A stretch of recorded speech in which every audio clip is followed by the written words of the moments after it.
Hello, and welcome to part 2 of a multi-part series where I go into detail on how to use the RF-DYNAM Pro design add-on module. If you missed part 1, I do recommend going back and watching that because in part 1 I discuss how to enter the input data that's needed to run a natural vibrations case on a structure. Right now I have all of my input data entered in the module, such as my mass cases along with my mass combinations. I also have everything set under my natural vibrations case tab. So all I need to do now is hit OK and calculate to run my calculation and see my results. You should see that we are going to go back into RFEM after the program meshes everything in the background and we run through our 4 different eigenvalues. So now that we are back in RFEM, we're still technically within the RF-DYNAM Pro add-on module, and you can see this in the drop-down box up here and also in the panel on the right-hand side. When it comes to viewing the results, the most relevant information can be found under Table 5, Dynamic Analysis, and then we can immediately jump to the Effective Modal Mass Factors tab. Here we actually can cycle through our 4 different eigenmodes, just so we can see what each of those look like on our structure.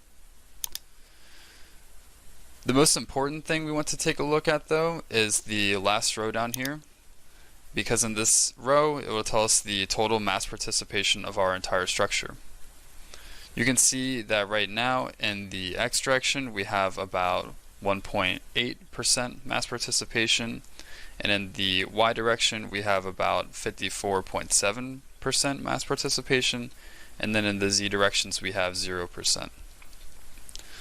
Having these low mass participation percentages is actually a problem, because if we take a look at section 12911 out of the ASC 7, it tells us that we have to have at least 90% total mass participation in each orthogonal or horizontal direction.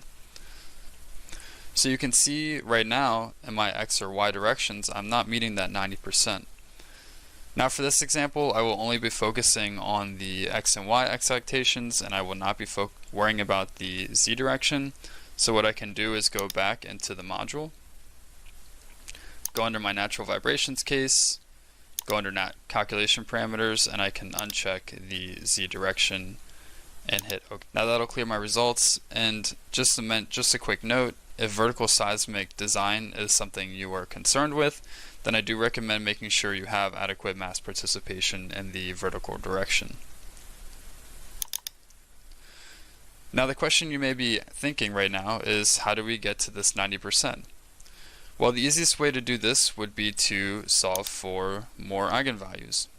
I've only solved for 4 right now, but you will see if I solve for more, let's say 50 eigenvalues for a small structure like this, I can click OK and calculate.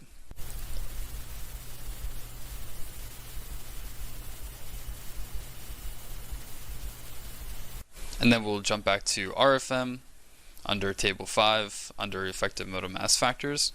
So 50 eigenvalues is relatively a lot, but now you can see that I have 93% mass participation in my x direction and 93.9% participation in my y direction. So now we might be interested in viewing what our dominant mode shapes are. If we take a look at mode shape number 1 here, you can see that this is our dominant mode shape in the y direction. Then we can also take a look at mode shape 13 here, and we can see that this is our dominant mode shape in the x direction. Now in contrast, if we take a look at mode shape number 5 here, you will see that we really have no mass participation, just some movement here with this x bracing. And this is really called a local mode. So you can see that we have 0.6% mass participation in the x direction for this, and only 0.4% mass participation in the y direction. So this is really not much interest to us, so we really don't need to pay much attention to this mode shape. Under the Natural Frequencies tab here, this is where we can view our angular frequency, our natural frequency, and also the natural period of our different mode shapes. So now that we have determined the natural behavior of our structure under the applied cases and combinations, we can now move into running a response spectrum analysis.